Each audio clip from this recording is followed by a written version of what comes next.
பிரியமானவர்களே, ஆண்டவராகிய இயேசு கிறிஸ்துவின் நாமத்தினாலே உங்களை வாழ்த்துகிறேன். இந்த நாளிலும் நம்முடைய தியானத்திற்காக சங்கீதங்களின் புஸ்தகம் 139 சங்கீதம் 3வது வசனத்தை நான் வாசிக்கிறேன். நான் நடந்தாலும் படுத்திருந்தாலும் என்னை சூழ்ந்திருக்கிறீர், என் வழிகளெல்லாம் உமக்கு தெரியும். எனக்கு அன்பானவர்களே, நம்மை எல்லா தீங்கிலிருந்தும் விலக்கி காக்கிற ஆண்டவராகிய கர்த்தருக்கு ஸ்தோத்திரம் உண்டாவதாக. தேவனாகிய கர்த்தர் நாம் நடந்தாலும் படுத்திருந்தாலும் நம்மை சூழ்ந்திருக்கிறார். நாம் எங்கே இருந்தாலும் நம்மை காண்கிறார், நம்மை காக்கிறார். இப்படி எப்பொழுதும் நம்மை சுற்றி இருக்கிற, நம்மை சூழ்ந்திருக்கிற நல்ல தேவன் அவர். நாம் எங்கு இருந்தாலும் அவருடைய கண்கள் நம்மை காண்கிறதாயிருக்கிறது. நம்முடைய வழிகளெல்லாம் அவருக்கு தெரியும். இப்படி நாம் நேசிக்கிறவர்கள் கூட, நம்மை நேசிக்கிறவர்கள் கூட நம்மோடு எப்பொழுதும் இருந்துவிட முடியாது. அன்பரே, நம்முடைய நடைகளையும் எண்ணுகிறவர் அவர். அப்படியானால் அவருக்குத்தான் நம்மேல் எத்தனை அன்பு, எத்தனை அக்கறை. எந்நேரமும் எவ்விடத்திலேயும் நம்மோடு கூடவே இருக்கிறவர் அவர்தான். வேறு யாரும் நம்முடன் அப்படி கூட இருந்துவிட முடியாது.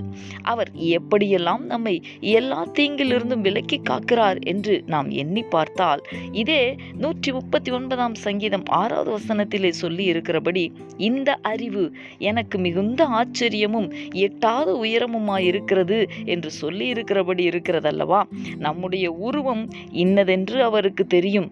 நாம் மண்ணென்று நினைவு கூறுகிறார், ஆனாலும் அவர் நம்மை சூழ்ந்திருக்கிறார். இந்த பெரிய அன்புக்கு, நல்ல தேவனுக்கு நன்றி சொல்லி நாம் ஜெபிக்கலாமா? எங்களை நேசிக்கிற எங்கள் அன்பின் பரலோக தகப்பனே, ஆசீர்வாதமான இந்த நாளுக்காக உமக்கு நாங்கள் நன்றி செலுத்துகிறோம். இந்த நாளிலேயும் நான் நடந்தாலும் படுத்திருந்தாலும் என்னை சூழ்ந்திருக்கிறீர், என் வழிகளெல்லாம் உமக்கு தெரியும் என்று சொல்லி இருக்கிற உம்முடைய வார்த்தையை தியானித்தோமே தகப்பனே. இந்த உலகத்திலே எங்களை நேசிக்கிறவர்கள் அல்லது நாங்கள் நேசிக்கிற யாரா இருந்தாலும் உம்மை போல எங்களோடு கூட எப்பொழுதும் இருக்க முடியாத ஆண்டவரே, நீர் எப்பொழுதும் எங்களோடு கூட இருக்கிறீர். அதற்காக உமக்கு நாங்கள் நன்றி செலுத்துகிறோம். எங்களுடைய நடைகளை கூட எண்ணி வைத்திருக்கிறீர். இந்த அறிவெல்லாம் எங்களுக்கு எட்டாத உயரமாயிருக்கிறது ஆண்டவரே, மிகுந்த ஆச்சரியமாயிருக்கிறது. உம்முடைய அன்புக்கு நாங்கள் உமக்கு நன்றி செலுத்துகிறோம் ஆண்டவரே. தொடர்ந்து நீர் எங்களுக்கு தந்திருக்கிற இந்த அன்பிலே நாங்கள் நிலைத்திருந்து உமக்கு நன்றியுள்ள வாழ்க்கை வாழ எங்கள் ஒவ்வொருவரையும் பலப்படுத்துவீராக தகப்பன். அப்படி செய்ய போகிறதற்காக உமக்கு ஸ்தோத்திரம். இயேசு கிறிஸ்துவின் நாமத்தில் வேண்டிக் கொள்கிறேன் நல்ல பிதாவே. ஆமேன், ஆமேன்.